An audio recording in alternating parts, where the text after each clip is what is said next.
Magandang umaga sa ating lahat guys. Ayusin ako dito na water heater. Ito yung papunta sa shower. Ito yung water supply nya. Ayaw daw uminit. Ang brand nya ay Stable Eltron.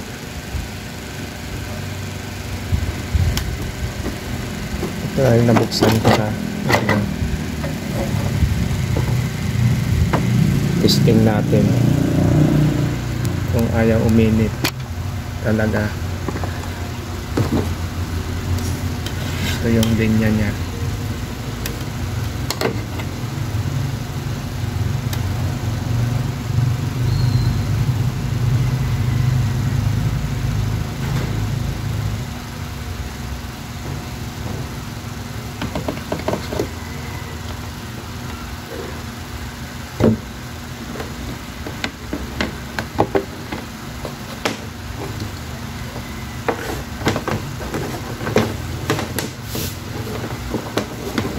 Natin kung may ilaw dito.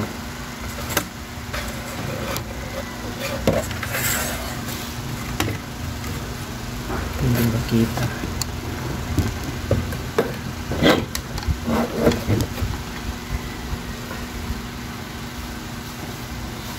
Saksak ko.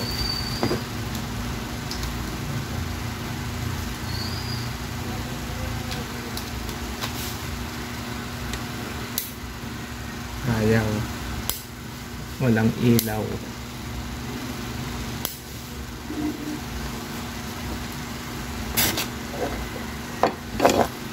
Check natin kung may pumapasok.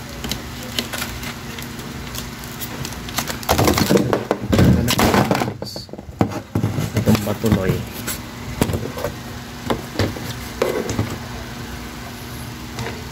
Check natin kung may pumapasok na voltahe.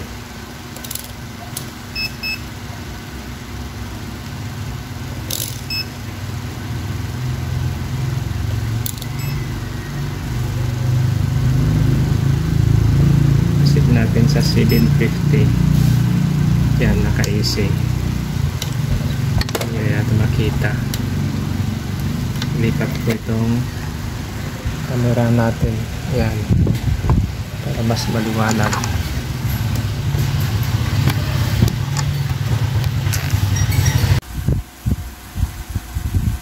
Pag mag-ayos kayo ng ganito guys, i-check nyo yung switch nya dito. Tapatan nyo ng magnet. Ganito.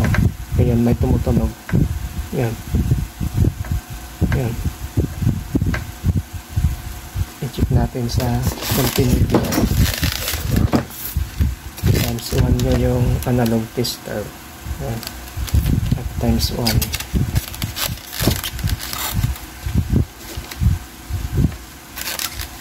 Ito pala papunta dito sa board nya dito. Ito tanggalin ko. Ito. Check natin ngayon.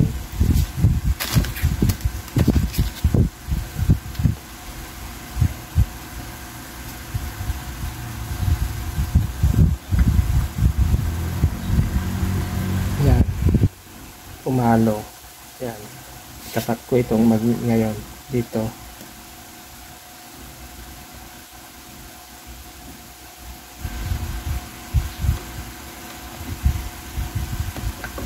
Yan.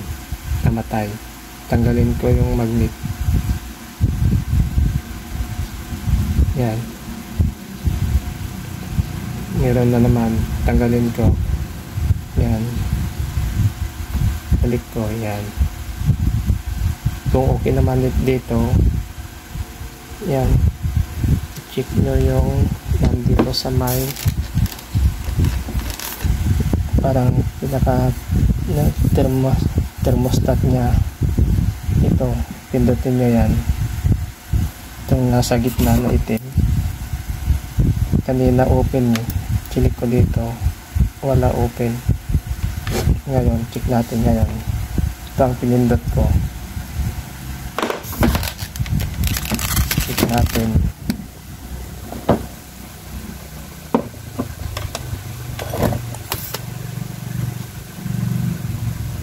Yan. Meron na.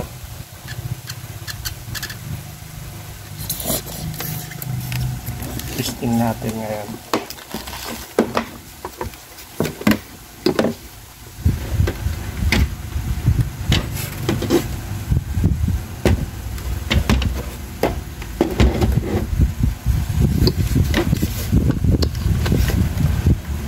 Naisaksak ko na. Hindi ko pa lagay dito. Lagay muna natin to.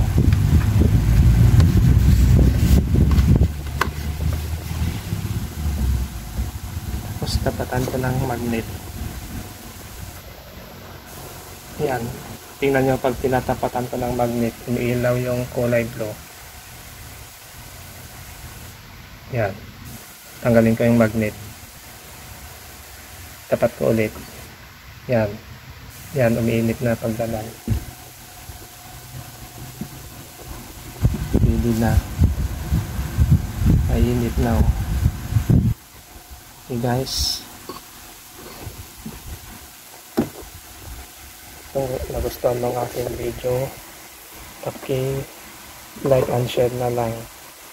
At huwag mo na rin kalimutang pindutin yung subscribe button tsaka yung notification bell para lagi kang updated sa mga bagong video na i-upload ko. Maraming salamat guys.